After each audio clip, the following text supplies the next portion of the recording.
Hi, so we've talked a little bit about why having being a trauma-informed organization is important. And in the last few years, there have been a number of assessment tools that have come out to really help organizations to um, to assess if they're trauma-informed. And I want to know from both of you all, why do you feel using a trauma-informed organizational assessment is important? Well, for me personally, I think professionally, assessment tools, especially being a former teacher, right, we use assessments. They help us provide one, a roadmap, but also identify gaps once data comes in. Tools can be used to measure data, which is very helpful in decision making. And the last thing I guess I will say is it does provide some accountability when the decisions are made based off of data and research for those who say are on the board level or executive administrative level that might not be necessarily seen or familiar with what is working in the community and in the ground. And an effective assessment tool will take all layers, right? From board and executive level to teaching practice in room and out in within engagement. So the decisions to pivot and the why to pivot can be assessed through an assessment tool. And it would really help organizations, especially leadership who may not have the background, say in this case, early childhood education, be a little bit more informed in their decision. And instead of basing directions on return on investments, they can actually base it within the gaps, measures, and successes that they find within the tool. Thank you, Danny. What about you, Tia? I think Danny covered a lot of what assessment tools are typically utilized for, and I think in the ability just to kind of build upon that, the ability to find the baseline and really help steer and see which way is effective. If we're going in a direction and we see through assessment tools that we're kind of veering off and it's not being effective in the outcomes, then we need to be nimble enough to be able to move. And assessment tools can help figure out which direction to move in. And so just like you said, utilizing data to make decisions will help us with the information that's necessary to make sure that we're continuing to find that North Star and find that way in which where do we want to be. And that might shift, obviously that shifts over time on depending on what the needs are in the community, depending on the needs are in the organization, that direction might shift. And the assessment tools are tools that can allow us to kind of figure out which direction we shift and how far to the left, how far to the right, and be able to say with some confidence, this is where the needle is moving and this is where we want to keep going. Thank you. I think that that's so critical, right? Just being able to provide people with that guidance.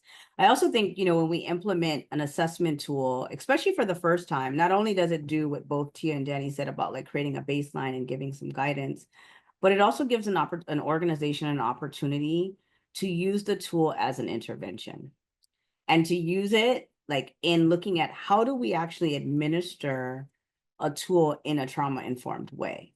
Meaning, how do we really make sure that we're being transparent about what we're trying to gather, making sure that we can prepare the whole organization on being able to receive the tool, being able to feel safe enough to answer the questions in a way that is going to provide a accurate reflection of what's going on in the organization.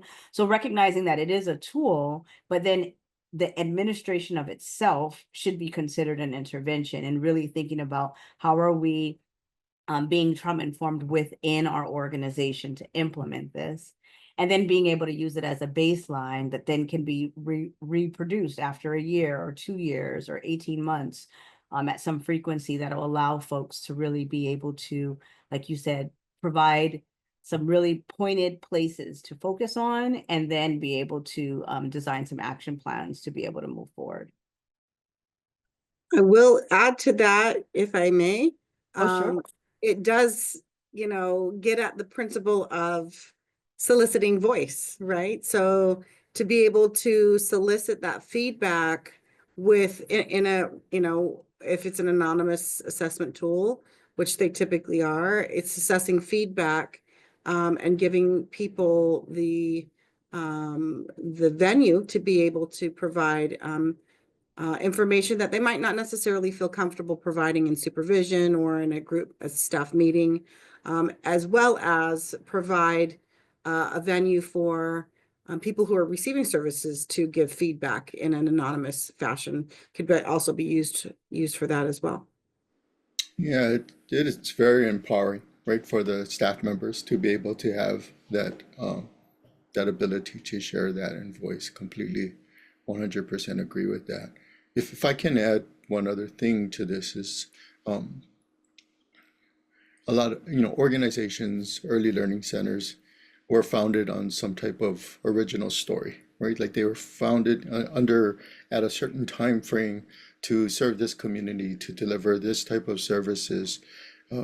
Over time, that original story or the original instructions might need to be revisited, right? So is it still relevant? Is it still extending, or is it implementing the culture that has changed within the organization and within the community? So what an assessment tool does is it provides an opportunity, I would say, for board administration, for everybody invested within the school, all clients, to take a look at the original instructions and to review them. Are they still relevant? And do we need to then make a shift? So although, the center, wherever you're at might seem like it's operating fine, this is how we've done it before, this is how we always will continue to do it. The assessment tool can allow that slight little pause and check to say, okay, are we really? So yes, validate, or maybe shift, right? It provides that opportunity with the data to then make that kind of decision. Thank you, Danny. And I think to your point, I think it's making sure that you find the tool that's right for your organizational setting and really be able to review those questions to make sure they're going to be relevant for your organization and not re-traumatizing or causing other issues within that setting. And there are many tools that have been created, like I mentioned, in the last just 5 years that are specific to early childhood, that are specific to child welfare spaces, to juvenile justice spaces, to public safety. And it's just finding the tool that works best for you.